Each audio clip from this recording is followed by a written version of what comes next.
जब भारत इतना समृद्ध और उच्च संस्कृति वाला देश था तो ये गुलाम कैसे हुआ? आखिरकार दोस्तों हमारा भारत मुगलों का और जो है ब्रिटिशर्स को मतलब कि ये जो अंग्रेज है इसका गुलाम हुआ। आखिरकार क्यों हुआ? इसलिए दोस्तों हमने हमेशा मातृभूमि की रक्षा के लिए तत्पर रहा, लड़ा और फिर अपनी मातृभूमि को जो है कैद से दोस्तों आज़ाद करवाया। तो हम मुक्ति खाएंगे और हम गुलाम हो जाएंगे।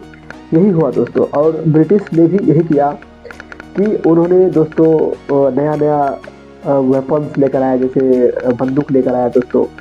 इस वजह से और उन्होंने सेना का जो है मॉडर्नाइजेशन कर करके उन्होंने हमारे भारत पर अटैक किया दोस्तों। हमने यहाँ घुड़सवार और तलवार से लड़ते रह गए और उन्होंने नया नया टेक्नोलॉजी ईजाद कर करके दोस्तों हमको गुलाम बनाया।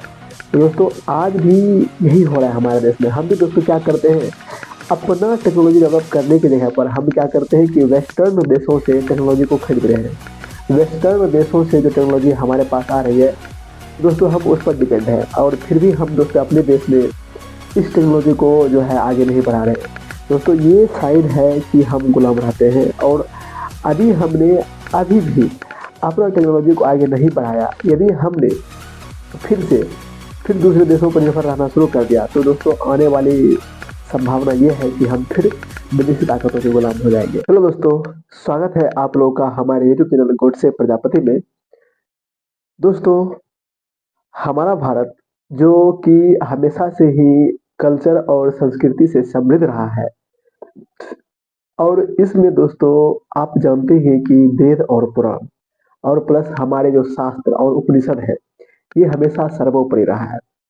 और पश्चिम के देशों के भी साइंटिस्ट ने हमारी जो है भारत की बुद्धिमत्ता को माना है। लेकिन फिर भी दोस्तों बात वही पर आकर रुकता है, जब भारत इतना समृद्ध और उच्च संस्कृति वाला देश था तो ये गुलाम कैसे हुआ? आखिरकार दोस्तों हमारा भारत मुगलों का और जो है ब्रिटिशर्स को मतलब कि ये जो अंग्रेज है इसका गुलाम हुआ। आखिरकार क्यों हुआ? ये अलग बात है कि हमने संघर्षरत रहा हमेशा। वो हमारी संस्कृति ने हमें सिखाया कि अपनी जननी और जन्मभूमि की रक्षा करना सर्वोपरि होता है। इसलिए दोस्तों हमने हमेशा मातृभूमि की रक्षा के लिए तत्पर रहा, लड़ा और फिर अपनी मातृभूमि को जो है कैद से दोस्तों आज़ाद करवाया। लेकिन प्रश्न सिर्फ उतना ही है दोस्तों कि आखिरकार क्यों हमारा भारत दोस्तों इतना संघर्षरत रहा? क्यों हमारा भारत दोस्तों मुगलों का और ब्रिटिशों का दोस्तों गुलाम रहा? क्यों? ये सोचने वाली बात है दोस्तों। बस दोस्तों बात सिर्फ इतना ही है कि हमने कभी भी शक्ति को दोस्तों प्रधानता नहीं दी। जैसा कि वो शास्त्र तो हमने दोस्तों आगे बढ़ाया, लेकिन शक्ति शक्ति के क्षेत्र में दोस्तों हमने कभी अपना योगदान नहीं दिया और कभी हमने इन्वेंशन नहीं किया दोस्तों। इतिहास में एक जगह दर्ज है कि जहां पर आजाद शत्रु ने दोस्तों वैशाली पर अटैक करने के लिए यूज किया था एक न्यू टेक्नोलॉजी वेपन्स का, जिसकी वजह से दोस्तों उसने वैशाली पर विजय प्राप्त की थी। और उसके बाद दोस्तों हमने कभी कोई इन्वेंशन नहीं किया नया, जिससे कि शत्रु को मुंहतोड़ जवाब दे सके दोस्तों। जिस वजह से हमारा भारत दोस्तों टेक्नोलॉजी के क्षेत्र में हमेशा पीछे रहा। और अब न्यूली उदाहरण जो मुगल हम पर अटैक किए थे, तो वो भी दोस्तों एक नया टेक्नोलॉजी अर्थात वेपन्स लेकर के दोस्तों हमको पराजित किया था। जैसे कि बाबर ने पहली बार तोप लाया था दोस्तों। तोप का इस्तेमाल करके हमारे दुश्मन हमारे साइड के जो जो भी वॉरियर्स थे, जो भी योद्धा थे, उसको दोस्तों उन्होंने वहां पर छक्के छुड़ा दिए थे और ताकर के, और हमने दोस्तों आधीनता स्वीकार कर ली थी। बात इतना ही दोस्तों नहीं है, क्योंकि कोई भी देश यदि दूसरे देश पर अटैक करता है और नया वेपन से अटैक करता है, वार करता है, तो स्वाभाविक बात है दोस्तों कि हमें उस टेक्नोलॉजी की जानकारी नहीं है, तो हम मुक्की खाएंगे और हम गुलाम हो जाएंगे। यही हुआ दोस्तों। और ब्रिटिश ने भी यही किया कि उन्होंने दोस्तों नया नया वेपन्स लेकर आया, जैसे बंदूक लेकर आया दोस्तों।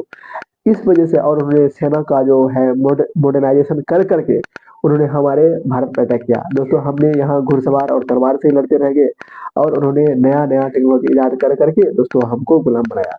तो दोस्तों आज भी यही हो रहा है हमारे देश में। हम भी दोस्तों क्या करते हैं, अपना टेक्नोलॉजी डेवलप करने की जगह पर हम क्या करते हैं कि वेस्टर्न देशों से टेक्नोलॉजी को खरीद रहे हैं।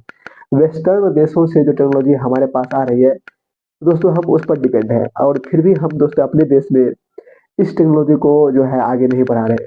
दोस्तों ये साइन है कि हम गुलाम रहते हैं, और अभी हमने अभी भी अपना टेक्नोलॉजी को आगे नहीं बढ़ाया। यदि हमने फिर से फिर दूसरे देशों पर निर्भर रहना शुरू कर दिया, तो दोस्तों आने वाली संभावना ये है कि हम फिर विदेशी ताकतों के गुलाम हो जाएंगे।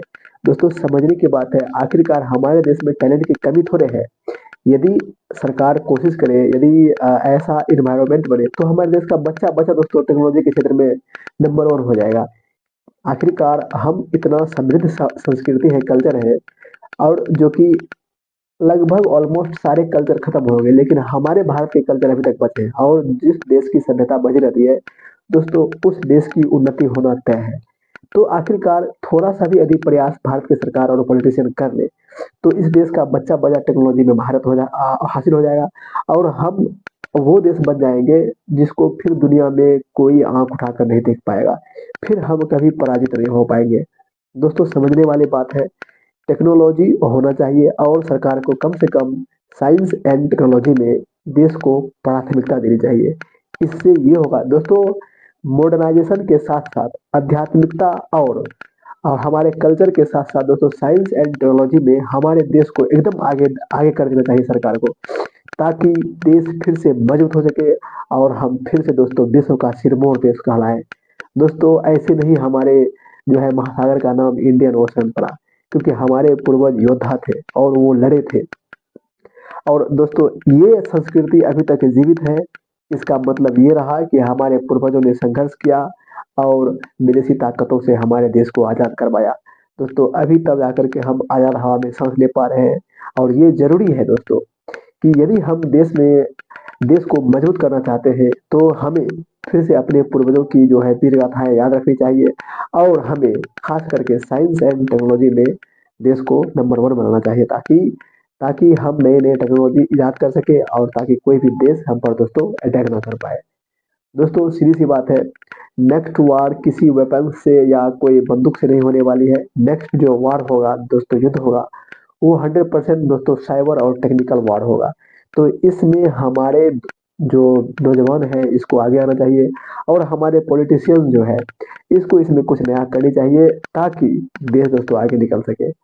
नहीं तो दोस्तों फिर से हम क्या होंगे, विदेशी ताकतों के गुलाम हो जाएंगे, और ये बहुत भयावह होगा अब की बार दोस्तों। इसीलिए समझना है, सोचना है, और हम अपने देश को आगे लेकर जाना है। तो ठीक है दोस्तों, आज के लिए इतना ही। मिलते हैं नेक्स्ट वीडियो में। तब तक के लिए सुखी रहिए, स्वस्थ रहिए। जय हिंद, जय भारत।